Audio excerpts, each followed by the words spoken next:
Moving forward, this is strictly my interpretation of the story. I have no intent of calling this a summary of ORV or the summary of the characters, and it is purely based on my thoughts and is made for me.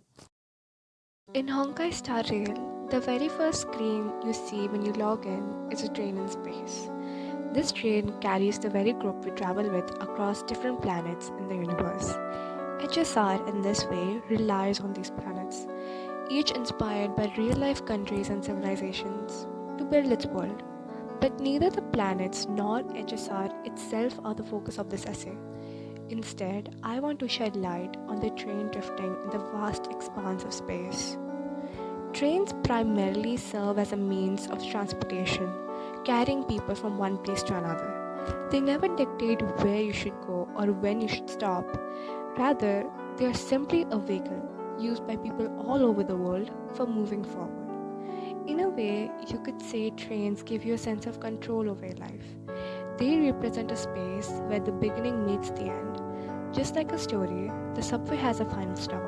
But if one wishes to keep going, they can continue the journey indefinitely. If someone wants to read the same story forever, they can, so long as time permits. Trains play a vital symbolic role in Omniscent Reader's Viewpoint.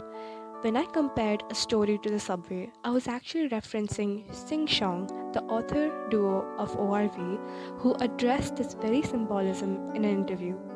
ORV starts in a subway and ends in one. It's a massive cyclic system that revolves around the three essential elements of any story: an author, a protagonist, and a reader. It's been 2 days, 3 hours, and 18 minutes since I last finished ORV. It's been a wreck to my mental health, for sure, and I don't know what to do with all of this misery this novel has left me with. So I have tried my best to come up with the words that will help me explain my feelings of all of these three characters and the story as well. Omniscient Reader's Viewpoint is a story about stories. It's a narrative about a reader, an author, and a protagonist, all intertwined in the story Three Ways to Survive the Apocalypse. It's a recurring theme. I'd go as far to say the main theme of ORV, that if a story isn't read, it doesn't exist. This idea determines the fate of many of our beloved characters, especially Kim Dokja, who is introduced as the main character, but by the time you reach the epilogue, you realize that this story actually has three protagonists: Sooyoung, the author, Kim Dokja, the reader, and Yoo Joonghyuk, the protagonist. These three are the core of the story. If even one of them went missing, the story would cease to exist. Their stories are deeply interwoven, and the nature of the relationships is never explicitly defined as romantic or platonic. I want to talk about these three specifically because I still haven't processed the ending. This is me trying to put everything into words so I can finally let go of the void ORV has left me with. Kim Dokja, the reader. Kim Dokja is introduced as the main character of ORV. He's an overpowered main character who knows everything that will unfold in the future, and he feels responsible for changing the destiny of this world. One of his main missions, I'd argue, is to change the mindset of Yoo Joonghyuk, the very protagonist he adored, hated, and rooted for during all of his regression turns. That alone would make him compelling, but there's more. Kim Dokja is someone who deeply longs for companionship. Beneath his tough exterior lies a child whose only solace in this world came from a fictional character from his favorite novel. That's something millions of readers can resonate with, and it's precisely what makes Kim Dokja a character whose fragments are scattered across the universe. His story is a love letter from Sooyoung to the readers.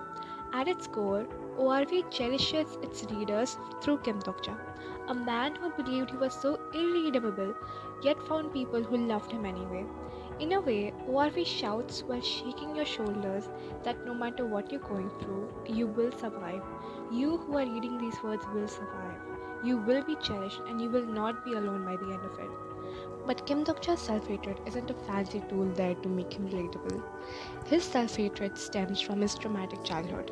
Abuse, neglect, abandonment. a child who had nothing but stories to keep him company. His self-worth wasn't destroyed by one singular event, but by the consistent loneliness he endured. There's also a kind of selfishness within Kim Dokja, one that's often overlooked. The selfishness of saving only those he cares about, the selfishness of sacrificing himself, not out of pure selflessness, but because he believes it's his only worth. Jung Hee Won's bitterness after the industrial complex arc is a crucial moment that reveals this.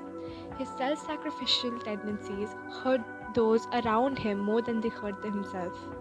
Kim Dokja is a layered protagonist, a reflection of the readers of ORV, a person scarred by emotional abandonment and self isolation who still finds people who love him.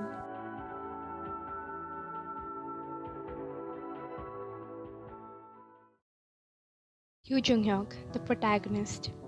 Yoo Joonghyuk is introduced as the protagonist of three ways to survive the apocalypse.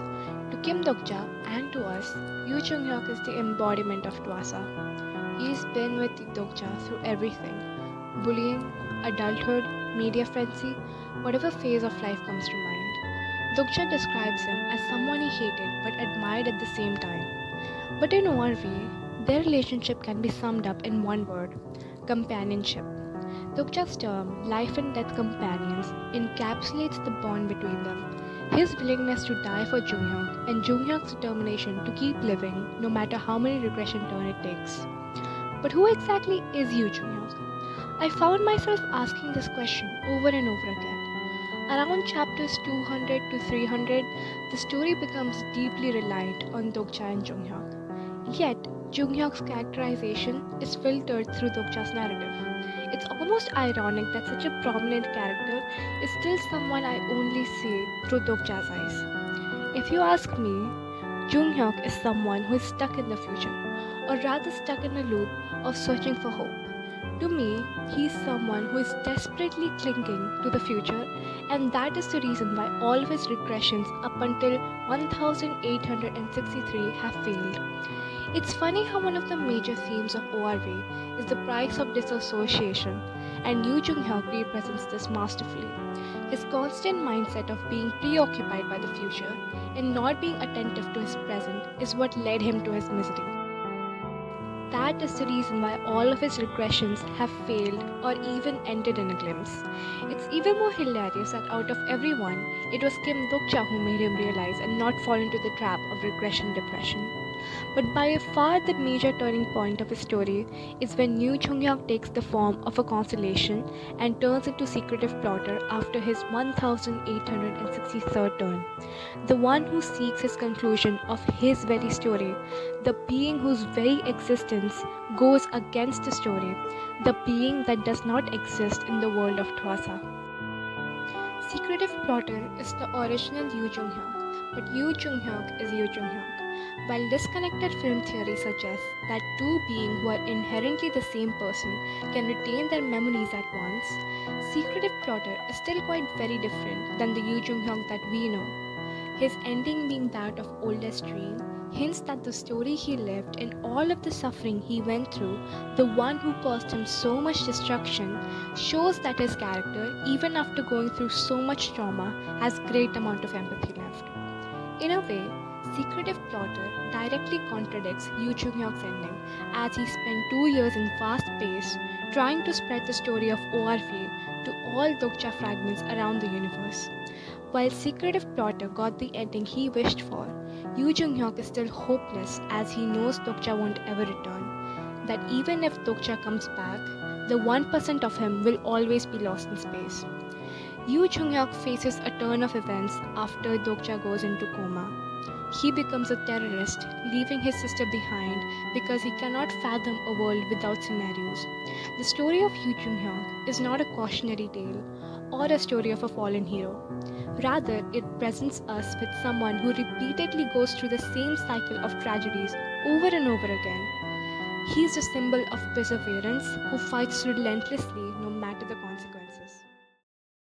Han Soo-young, the author, my all-time favorite character in ORV, the one who pulled me in.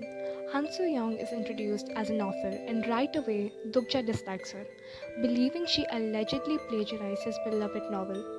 There's actually a reason behind why I said allegedly plagiarized. In an early scene, Sooyoung tells Dokja she didn't really copy Twasa. At that point, he was the only reader left. So there lies the question, could she even plagiarize it in the first place? Even when he uses his lie detector ability, it confirms she's telling the truth. That scene stuck with me throughout my time being of reading ORV. Even though it becomes clear later that she is the author, the way ORV slowly peels back her story feels like peeling an orange, messy, raw, and unforgettable. The rawness of an orange and the raw love Han Soo-young has for her sole reader Kim Dokja, staining your hands with the sticky substance like Han Soo-young stains her hands with blood and the countless lives she torments, the countless lives she kills, she does it all for the survival of Dokja. Han Soo-young is the final piece of the puzzle. She completes the time loop by writing Twasa for 13 years straight. Her self-sacrificial nature is often romanticized by fans, but it's incredibly tragic. Spending 13 years of your life doing nothing but writing a story to ensure one person's survival is beautiful, but you need a certain level of madness to endure it, especially when ORV takes so much of its time to humanize the characters. Forcefully having to take the role of a villain that Dokja puts her in at times, and being under the scrutiny of Kim Com, Han Soo-young raises highly moral and philosophical disputes. The act of completing a dangerous paradoxical loop which ensures millions get killed and destruction worldwide, Han Soo-young's stance is that of someone who's lawfully evil. It's clear Sing Shong intended her to receive a grand reveal at the end, but truthfully, I was a little dissatisfied with her arc. Her life pre-apocalypse is barely explored, and it's unclear why her 1863rd self would die for Dokja when she didn't even know him for a long period of time. Still, Han Soo-young is the thread that connects Kim Dokja and Yoo Joonghyuk. I can't think of a better title for her than the final piece of the puzzle. In conclusion, I believe that ORV is a story that does not want to be summarized. At its core, it lives to tell a story about survival, about salvation, and about love. How one's love can become someone else's salvation. To lose any of the three characters mentioned above is to lose the story as a whole. I sincerely thank you for watching this video till the end. This is my first time posting anything on YouTube, let alone a full-fledged video essay.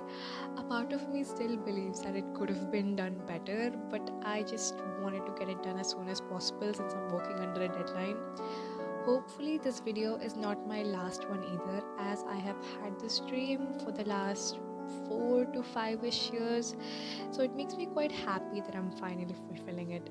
I have no goal to really garner any sort of audience, as I'm doing all of this primarily for myself. But if you did end up enjoying it, maybe this video essay was for that one watcher. Please have a great day ahead and stay ORV filled.